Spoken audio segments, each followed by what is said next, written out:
کہ ابو بکر میں نے تیرے اور اپنے درمیان اس کو بٹھا دیا، اس بات پہ حیرت تو ہوئی ہوگی۔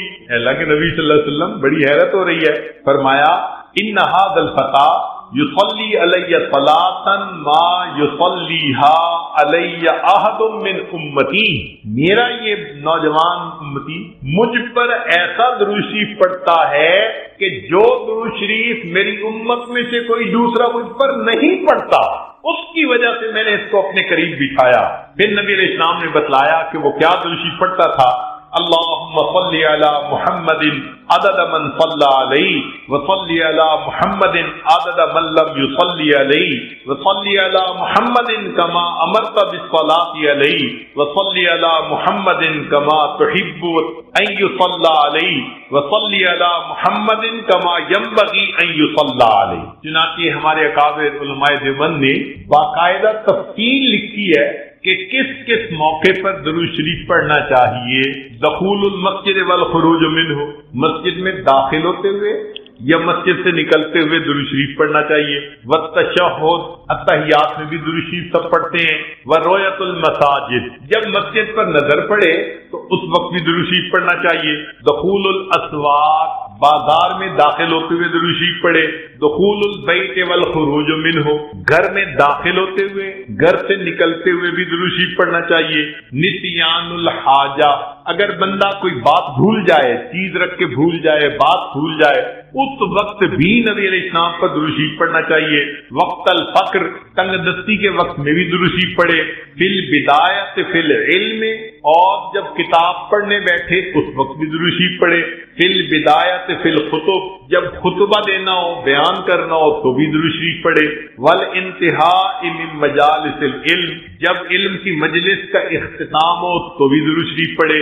فی لقاء الاخوان، دو مسلمان بھائی آپس میں ملیں تو بھی درود شریف پڑھے۔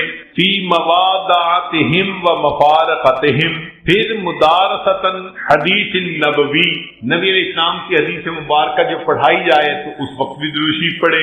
عند تذکرتہ صلی اللہ علیہ وسلم، نبی علیہ السلام کا جب تذکرہ ہو تو درود شریف پڑھے۔ عند ذکر اصحابہ، حتیٰ کہ نبی علیہ السلام کے صحابہ کا تذکرہ ہو اس وقت بھی درود شریف پڑھے۔ عند ذکر شیء من معاصرہ، نبی علیہ السلام سے نسبت رکھنے والی کوئی یادگار چیز کا تذکرہ ہو تو اس وقت بھی درود شریف پڑھے۔ عند دخول المدینہ، مدینہ طیبہ میں داخل ہوتے بھی پڑھے۔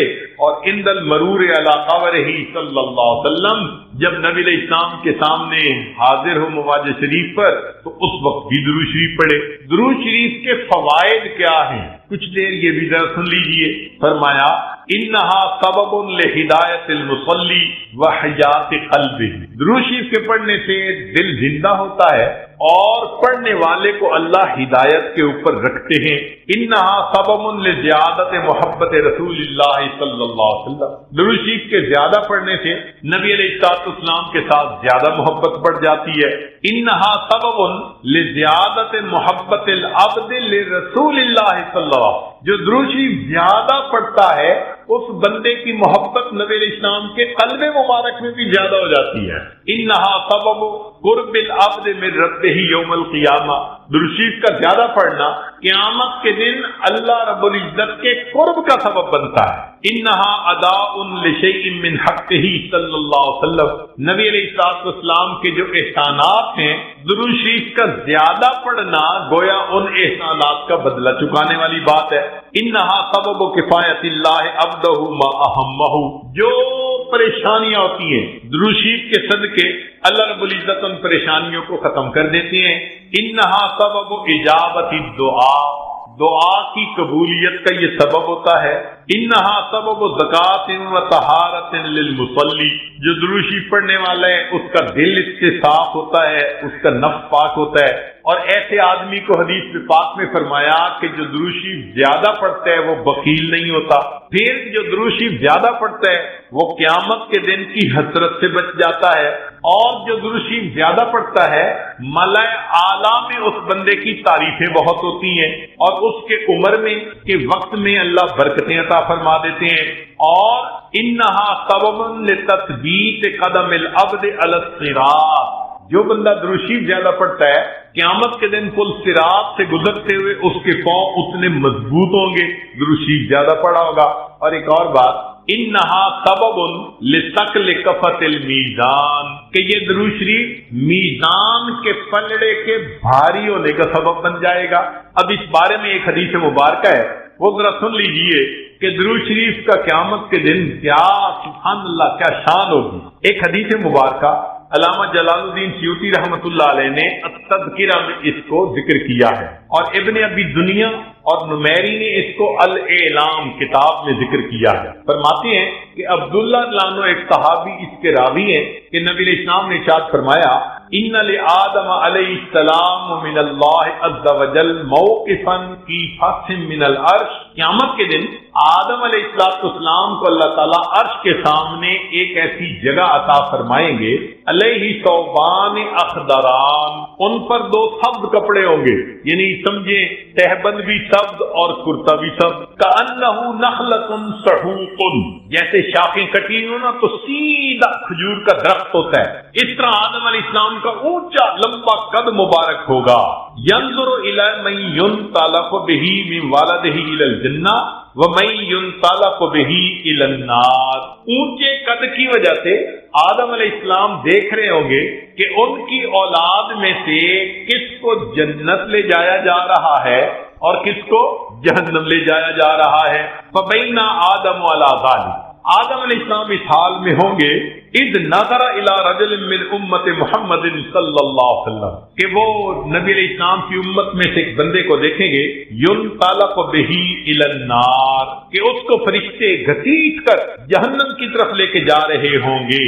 فینادی آدم علیہ السلام، تو آدم علیہ السلام پکاریں گے، یا احمد یا احمد، نبی علیہ السلام کا نام پکاریں گے، آپ صلی اللہ علیہ وسلم کا نام محمد بھی اور آپ صلی اللہ علیہ وسلم کا نام احمد بھی، اسمہ احمد، تو آدم علیہ السلام نبی علیہ السلام کا نام پکاریں گے، یا احمد یا احمد، فیقول علیہ السلام، اس نام کو سن کر نبی علیہ السلام جواب میں کہیں گے، لبیک یا ابا البشر، اے بشر کے والد، لبیک میں حاضر ہوں۔ فیقول، وہ بتلائیں گے، ھذا رجل من امتک، یہ آپ کی امت کا ایک بندہ ہے، ینطلق بہ الی النار، اس کو جہنم کی طرف لے جایا جا رہا ہے۔ قال صلی اللہ علیہ وسلم، نبی علیہ السلام نے فرمایا، فاشد المئزر، میں اپنی چادر کو کس کے باندھ لوں گا۔ یہ عربوں میں ایک مقولہ تھا، جب انہیں کسی اہم کام کے لیے اٹھنا ہوتا تھا نا تو کہتے تھے جی ذرا چادر کو کس کے باندھو چلو، تو نبی علیہ السلام فرماتے ہیں میں اپنی چادر کو کس کے باندھ لوں گا، وَأَسْرَعُ فِي أَثَرِ الْمَلَائِكَةِ، اور میں تیزی سے چلوں گا ان فرشتوں کے پیچھے جو میرے امتی کو جہنم لے کے جا رہے ہوں گے، فَأَقُولُ، اور میں یہ کہوں گا، یا رسول ربی، اے میرے رب کے نمائندو، کفو، رک جاؤ، فیقولون، وہ آگے سے جواب دیں گے، نحن الغلاد الشداد، ہم بڑے قوی اور سخت گیر ہیں، لا نعصی اللہ تعالی ما امرنا، جو اللہ حکم دیتا ہے ہم اس کی نافرمانی نہیں کرتے، ونفعل ما نؤمر، اور ہم وہ کرتے ہیں جس کا ہمیں حکم ملتا ہے۔ فَإِذَا آیَسَ النَّبِيُّ صلی اللہ علیہ وسلم، جب اللہ کے نبی صلی اللہ علیہ وسلم ان سے مایوب ہو جائیں گے کہ میرے کہنے کے باوجود یہ فرشتے جا رہے ہیں لے کے جہنم کی طرف، رک نہیں رہے، تو نبی علیہ السلام فرماتے ہیں، قبض علی لحیتہ بیدہ الیسری واستقبل العرش بوجہہ، نبی علیہ السلام اپنے بائیں ہاتھ سے اپنی ریش مبارک کو پکڑیں گے اور اپنے چہرے انور کو آسمان کی طرف کر کے دیکھیں گے، عرش کی طرف کر کے دیکھیں گے۔ عربوں میں یہ ایک طریقہ تھا کہ جب کسی سے معافی مانگنی ہوتی، منانا ہوتا، تو عاجزی کا طریقہ تھا کہ داڑھی پہ ہاتھ رکھ کے بڑی لجاجت کے ساتھ اس کی طرف محبت سے دیکھتے تھے، فریاد کرتے تھے بھئی ہم پہ رحم کھا لو۔ نبی علیہ السلام جب فرشتوں کو دیکھیں گے کہ وہ رک نہیں رہے، میری امتی کو لے کے جہنم میں جا رہے ہیں، آقا صلی اللہ علیہ وسلم فرماتے ہیں میں اپنی بایاں ہاتھ اپنی ریش کے اوپر رکھوں گا اور میں آسمان عرش کی طرف اپنے چہرے انور کے ساتھ دیکھوں گا، پھر نبی علیہ السلام فیقول فرمائیں گے یا ربی قد وعدتنی اللہ تخزینی فی امتی، اے اللہ آپ نے وعدہ نہیں فرمایا تھا میری امت کے معاملے میں آپ مجھے رسوا نہیں فرمائیں گے۔ فیاتی النداء من قبل العرش، عرش کے اوپر سے ایک آواز آئے گی، اطیعوا محمدا، او میرے فرشتوں محمد صلی اللہ علیہ وسلم کی اطاعت کرو، وردوا ھذا العبد الی المقام، اور اس بندے کو واپس جہاں سے لائے تھے میدان کے قریب وہیں جا کر چھوڑ کر آؤ۔ چنانچہ وہ فرشتے اس بندے کو وہاں جا کر چھوڑیں گے، فیخرج صلی اللہ علیہ وسلم، اب دوبارہ وزن شروع ہوگا۔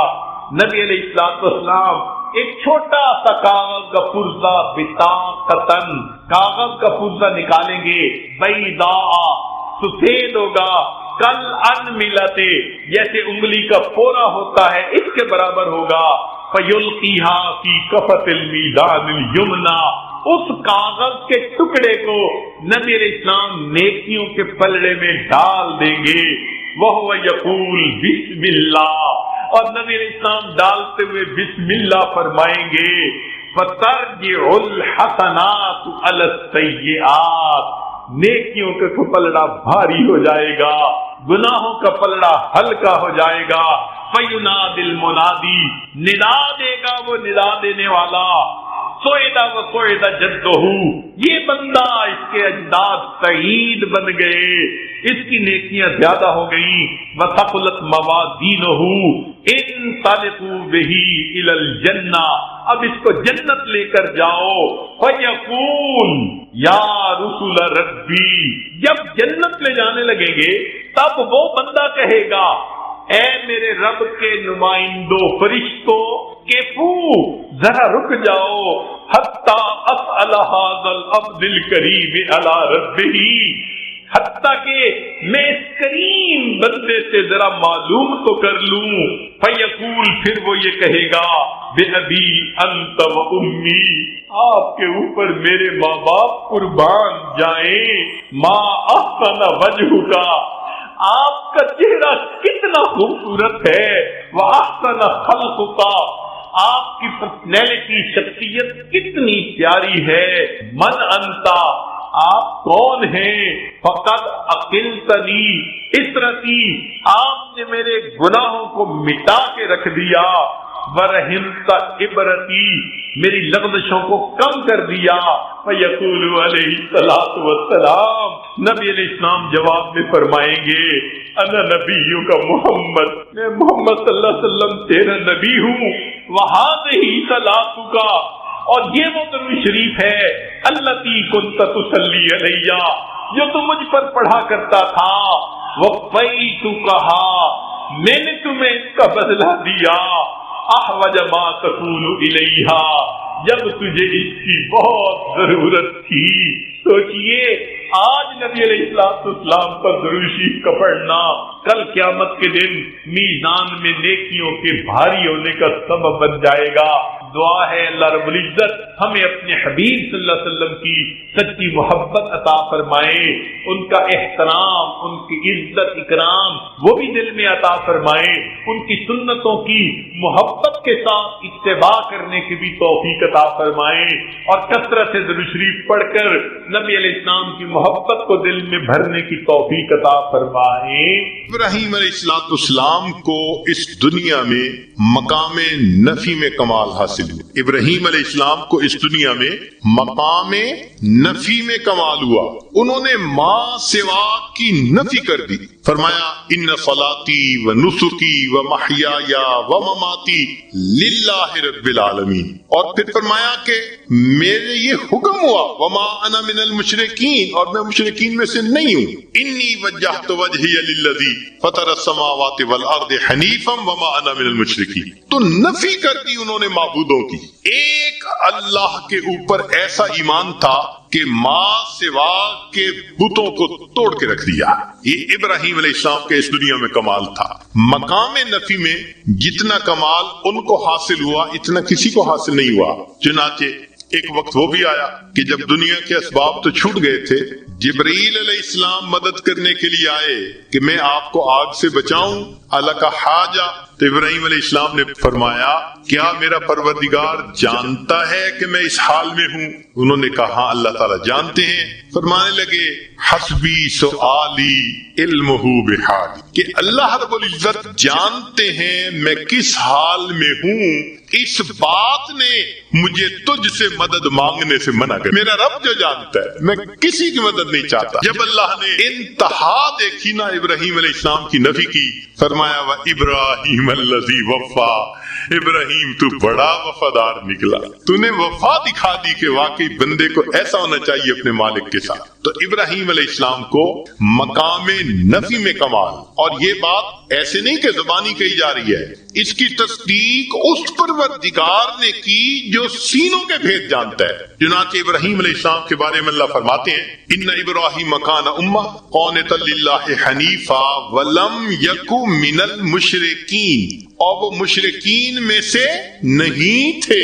اللہ رب العزت کا کسی کے بارے میں کہہ دینا کہ ان میں شرک نہیں تھا، اس کو نفی کا کمال نہ کہیں تو اور کیا کہہ سکتے۔ اس لیے فرمایا میرے محبوب وما کان من المشرکین، ابراہیم علیہ السلام مشرکوں میں سے نہیں تھے، آپ ان کی ملت کی پیروی کیجیے۔ ثم اوحینا الیک ان اتبع ملت ابراہیم حنیفا وما کان من المشرکین۔ تو ابراہیم علیہ السلام وہ شخصیت ہیں کہ جن کو بائی نیم اللہ نے کہا کہ وہ مشرک نہیں تھے، یہ مقام نفی میں کمال ہے، اور یہ صرف ابراہیم علیہ السلام کا تذکرہ ہے قرآن پاک میں۔ ابراہیم علیہ السلام جو خلیل تھے ان کو کس میں کمال حاصل ہوا؟ مقام نفی میں، یعنی ما سوا جو باطل معبود ہیں ان کی انہوں نے کامل نفی کر کے دکھا دی۔ اور اللہ کے محبوب صلی اللہ علیہ وسلم کا معاملہ وہ کچھ اور ہے، ان کو اللہ نے مقام نفی میں بھی کمال عطا فرمایا اور مقام اس بات میں بھی کمال عطا فرمایا۔ ذرا غور کیجئے گا، مقام نفی میں بھی کمال عطا فرمایا اور مقام اس بات میں بھی کمال عطا فرمایا۔ وہ کیسے؟ ہم اور آپ جتنے ہیں نا، ہمارا ایمان بن دیکھے، اب بن دیکھے اور دیکھے میں فرق تو ہوتا ہے نا۔ یہ تو نہیں نہ ہو سکتا کہ بھئی انسان دیکھ لے اور اس میں اس کو کوئی اضافہ محسوس نہ ہو۔ خود نبی علیہ السلام نے فرمایا کہ الشاہد یرا ما لا یرا الغائب، کہ غائب جو چیز نہیں دیکھ سکتا وہ دیکھنے والا دیکھ لیا کرتا ہے۔ ایک حدیث پاک میں نبی صلی اللہ علیہ وسلم نے فرمایا لیس الخبر کالمعائنۃ، دیکھنا اور ہے اور خبر کو ماننا اور ہے۔ ہمارا جتنا بھی ایمان پکا ہو مگر مومن کا کامل جو ہوگا نا مقام، وہ جنت میں رویت باری تعالی پر منحصر ہے۔ جب دیکھیں گے تب کمال حاصل ہوگا۔ دنیا میں تو بس ایمان ہے جو ہم نے پکا کیا ہوا ہے، یہی تک درجہ پا سکتے ہیں۔ تو اس بات کا کمال رویت باری تعالیٰ پر منحصر ہے، اور اس دنیا میں جتنے انبیاء آئے سب کا ایمان غیب پہ تھا۔ ایک اللہ کے حبیب صلی اللہ علیہ وسلم ہی ایسے ہیں جنہیں اللہ نے دنیا میں معراج پہ بلا کے اپنا دیدار عطا فرما دیا۔ اس لیے نبی علیہ السلام کو اس بات میں بھی کمال حاصل ہو گیا۔ تو خلیل کو مقام نفی میں کمال حاصل ہوا، اور محبوب صلی اللہ علیہ وسلم کو نفی میں بھی اور اس بات میں بھی کمال حاصل ہوا۔ یہ اللہ رب العزت نے اپنے محبوب صلی اللہ علیہ وسلم پر نعمت عطا فرمائی۔ یہاں تک بھی بات سمجھ میں آتی ہے۔ ایک نقطہ اور کہ ابراہیم علیہ السلام کے بارے میں ایک درود شریف ہے جو ہم نماز میں پڑھتے ہیں، اللہم صلی علی محمد وعلی آل محمد کما صلیت علی ابراہیم وعلی آل ابراہیم انک حمید مجید۔ تو یہ درود شریف تو بتاتا ہے کہ کچھ تو نعمت ایسی تھی جو ابراہیم علیہ السلام پر اللہ نے عطا فرمائی جس کو پانے کی تمنا اللہ کے محبوب صلی اللہ علیہ وسلم کے دل میں بھی تھی۔ بھئی درود شریف بتا رہے ہیں نا کہ اللہ جیسے ان پر، ان کے آل پر رحمت نازل فرمائی، محمد صلی اللہ علیہ وسلم ان کی آل پر بھی نازل فرما دیجیے۔ تو کچھ تو ہے نا اندر کہ جس کو طلب ہے دل میں، تمنا ہے دل میں۔ تو بھئی کیا تھا؟ یہ نقطہ جلدی سمجھ میں نہیں آتا، چلیں کچھ سادے لفظوں میں کھولنے کی کوشش کرتے ہیں۔ اس کو حقیقی طور پہ تو امام ربانی حضرت مجدد الثانی رحمت اللہ علیہ نے اپنے مکتوبات میں کھولا ہے۔ دل خوش ہوتا ہے اس کی تفصیلات کو پڑھ کر۔ تاہم قصہ مختصر یہ ہے کہ محبت دو طرح سے ہوتی ہے، ذرا غور فرمائیے گا، محبت دو طرح سے ہوتی ہے، ایک کو کہتے ہیں محبت ذاتی، کہ ذات سے محبت ہو، جیسے ماں کو بیٹے سے ہوتی ہے، اپنے بیٹے سے ہر ماں کو محبت، معذور ہو، کمزور ہو، شکل رنگ کا جیسا بھی ہو، ماں کو محبت ہے، یہ محبت ذاتی کہلائیں گے۔ اور ایک محبت صفاتی ہوتی ہے کہ صفات کی وجہ سے محبت کا ہونا، ہمیں بھی کوئی خوبصورت بیبی مل جائے، ہم اس کو پیار کرتے ہیں، محبت کا اظہار کرتے ہیں، کیوں؟ خوبصورت ہوتا ہے، اور جو بچہ لکھا پڑھا صفات والا ہو وہ سب کو اچھا لگتا ہے۔ تو معلوم ہوا کہ محبت کے دو انداز ہوتے ہیں، ایک انداز کو کیا کہتے ہیں؟ محبت ذاتی، اور دوسرے انداز کو کیا کہتے ہیں؟ محبت صفاتی۔ یہ دو الگ الگ انداز ہیں۔ اب ذرا غور کیجئے گا، اللہ رب العزت کو اپنے محبوب صلی اللہ علیہ وسلم سے بھی محبت تھی، مگر وہ محبوبیت ذاتی تھی، ذات سے محبت تھی اللہ کو اپنے حبیب صلی اللہ علیہ وسلم سے۔ تو محبت ذاتی تھی نبی علیہ السلام سے، اور ابراہیم علیہ السلام سے بھی محبت تھی، مگر وہ محبت صفاتی تھی۔ وہ محبت کیا تھی؟ صفاتی تھی۔ یہاں تک بات سمجھ میں آ گئی کہ نبی علیہ السلام سے بھی محبت تھی، مگر یہ محبت کیا تھی؟ محبوب آپ کو پیدا نہ کرنا ہوتا تو میں کائنات کو بھی پیدا نہ فرماتا، یہ محبت ذاتی تھی۔ اور ابراہیم علیہ السلام سے بھی محبت تھی، اور وہ محبت، تو جو محبت ذاتی تھی اس کو محبوبیت کہا، اور جو محبت صفاتی تھی اس کو خلت کہہ دیا۔ اب سنیے کہ نبی علیہ الصلوۃ والسلام پھر درود شریف یہ کیوں پڑھا کرتے تھے؟ وجہ یہ ہے کہ جو ذات سے محبت ہو تو اس بندے کی تمنا یہ ہوتی ہے کہ میرے اندر صفات بھی پوری آ جائیں تاکہ میں کامل ہو جاؤں۔ تو محبوبیت ذاتی والے کی تمنا ہوتی ہے کہ میرے اندر محبوبیت صفاتی بھی کامل آنی چاہیے تاکہ میں کامل محبوب بن جاؤں۔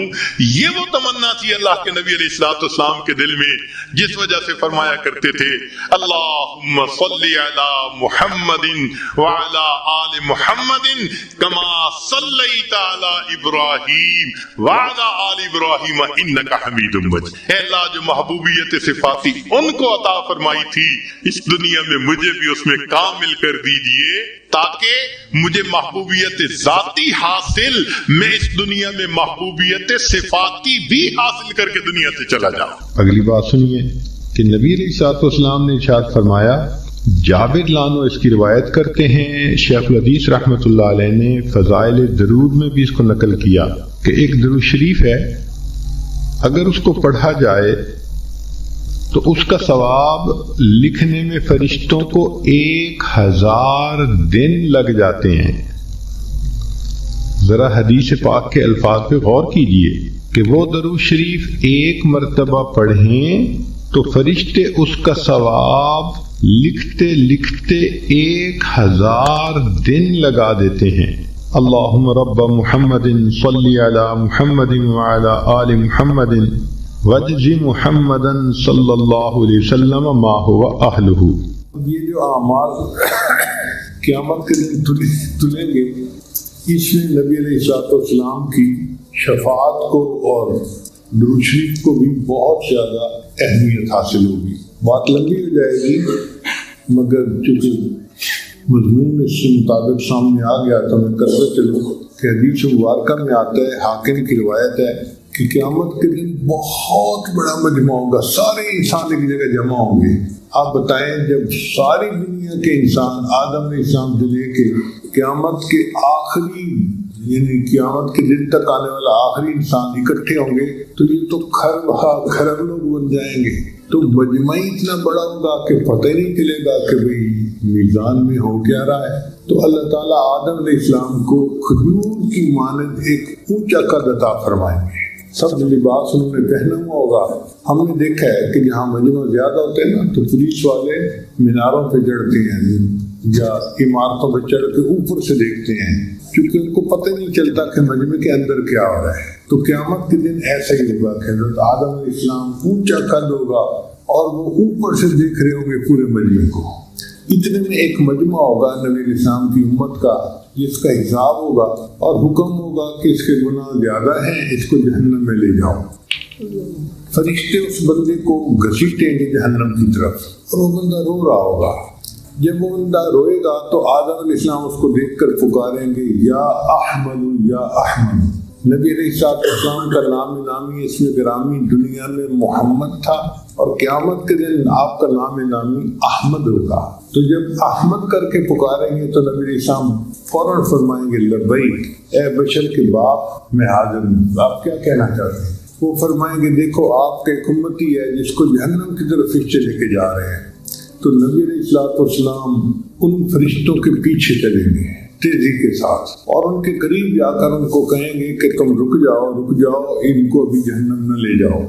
فرشتے آقا کے جواب دیں گے کہ نحن غلاظ شداد، ہم تو بڑے سخت گیر ہیں اور ہم کسی کی بات نہیں سنتے، ہم تو وہ کریں گے جس کا ہمیں اللہ نے حکم دیا.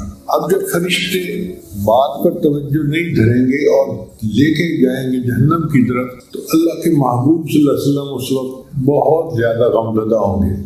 حدیث مبارکہ میں آتا ہے کہ نبی علیہ السلام اپنے بائیں ہاتھ سے اپنی داڑھی مبارک کو پکڑیں گے اور عرش کی طرف دیکھ کر اللہ کے سامنے یہ عرض کریں گے کہ یا اللہ کیا آپ نے وعدہ نہیں فرمایا تھا یوم لا یخزی اللہ النبی والذین آمنوا معہ، کہ آپ قیامت کے دن مجھے ایمان والوں کو رسوا نہیں فرمائیں گے. تو جب نبی علیہ السلام یہ فرمائیں گے تو عرش سے ایک ندا آئے گی اے میرے فرشتوں، میرے محبوب جو فرما رہے ہیں تو ان کی بات کی اطاعت کرو، اطیعوا محمد. تو فرشتے رک جائیں گے. پھر نبی علیہ السلام سے پوچھیں گے جی آپ ہمیں کیا حکم فرماتے ہیں؟ نبی علیہ السلام فرمائیں گے کہ تم اس کو دوبارہ میزان پر لے جاؤ اور اس کے عملوں کا پھر وزن کرو. چنانچہ ایسا بندہ ہوگا کہ فرشتے اس کو دوبارہ میزان پر لے آئیں گے. اب اس کی نیکیاں ایک پلڑے میں اور گناہ دوسرے پلڑے میں. گناہوں کا پلڑا بھاری ہوگا اور وہ بندہ پھر پریشان ہوگا کہ دوسری بار وزن کیا گیا اور میرے گناہ پھر بھی بھاری، بس آج تو میں بدبخت بن گیا. جب وہ ایسا سوچے گا تو اللہ کے حبیب صلی اللہ علیہ وسلم اپنی جیب سے ایک کاغذ کی چھوٹی سی پرچی نکالیں گے اور نیکیوں کے پلڑے میں ڈال دیں گے اور وہ اتنی بھاری ہوگی کہ نیکیوں کا پلڑا جھک جائے گا اور اعلان ہوگا کہ فلاں بندہ فلاں کا بیٹا سعید بن گیا اور جنت میں جانے کا اہل ہو گیا. اب جب اس بندے کو حکم ملے گا نا کہ یہ جنت میں جانے والے ہیں تو وہ بندہ حیران ہوگا. تو وہ نبی علیہ السلام سے پوچھے گا آپ کون ہیں؟ آپ کا چہرہ اتنا خوبصورت ہے اور آپ نے میرے مشکل کو آسان کر دیا اور جہنم کی بجائے جنت میں مجھے جانے کا حقدار بنا دیا. تو نبی علیہ السلام فرمائیں گے انا نبیک محمد، میں تیرے نبی محمد صلی اللہ علیہ وسلم ہوں. وہ پوچھے گا اے اللہ کے نبی صلی اللہ علیہ وسلم آپ نے کیا کیا ہے کہ میری نیکیوں کا پلڑا جھک گیا؟ تو نبی علیہ السلام فرمائیں گے پوری زندگی جو تو میرے اوپر درود شریف پڑھا کرتا تھا وہ درود شریف کا عمل اس پرچی پر لکھا تھا، اسے میں نے نیکیوں کے پلڑے میں ڈالا اور اللہ نے نیکیوں کے پلڑے بھی جھکا دیا. تو یہ جو حدیث کی طالبات درود شریف پڑھتی ہیں نا کہ قال النبی صلی اللہ علیہ وسلم، یہ صلی اللہ علیہ وسلم درود شریف ہے، مختصر درود شریف ہے اور پتہ نہیں ایک دن میں یہ تو ہزاروں مرتبہ درود شریف پڑھتی ہیں. تو یہ عمل قیامت کے دن بخشش کا سبب بنے گا. ہمیں بھی چاہیے کہ ہم درود شریف کی کثرت کریں جتنی کر سکتے ہیں، کیونکہ یہ وہ عمل ہے جو مشکل میں آسانی پیدا کر دیتا ہے، اللہ کی رضا کا سبب بنتا ہے اور قیامت کے دن بندے کو جہنم کی بجائے جنت میں جانے کا راستہ دکھاتا ہے. ایک حدیث پاک میں آتا ہے جمعہ کے دن عصر کی نماز کے بعد 3 مرتبہ درود شریف پڑھا، اللہم صلی علی سیدنا محمد النبی الامی وعلی آلہ وسلم تسلیما. اللہ تعالیٰ 80 مرتبہ پڑھنے پر 80 سال کے گناہوں کو معاف کر دے. اب آپ غور کریں، عام طور پہ عمریں تو 80 سال سے کم ہی ہیں آج.